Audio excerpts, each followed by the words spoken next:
Tonight, the mayor of Chicago is vowing to put a surveillance camera on every street corner in his city. It's a plan that was once unthinkable, harkening back to George Orwell's 1984. But now, public surveillance seems to be part of an ever-increasing trend. Bill Tucker reports. We are a culture on public display. We Twitter our thoughts, we post our lives on Facebook, blog our opinions all over the internet, often with little to no thought about who sees what we do. But something about cameras in public places touches a nerve. The way for public surveillance in the United States was cleared in 1983 in a Supreme Court case, U.S. versus Knotts, where the court essentially ruled that when a person is in a public place, there should be no expectation of privacy.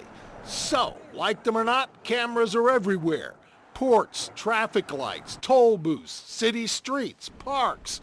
In dozens of cities like New York and Chicago, where Mayor Daley wants to expand the city's surveillance network to put cameras on every street corner. The more cameras you put on the street, the idea you prevent more crime. That is the whole issue.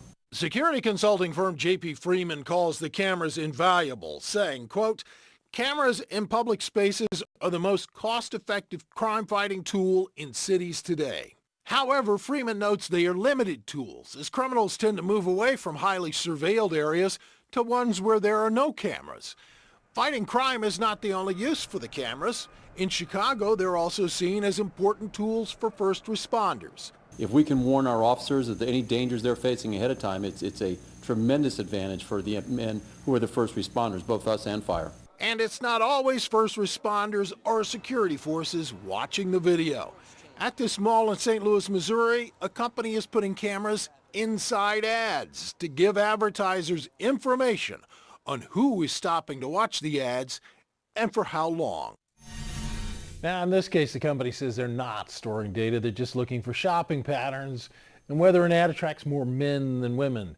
As for how many cameras are actually watching us, well, Kitty, no one really knows. And if they do know, they're not saying. Well, these days people say, well, what did the surveillance camera have? You know, it's a given that there's one there. Well, of course. And if you don't want people seeing you, well, then don't leave your house, because when you walk out of your house, someone's going to see you even if they're not a camera. So.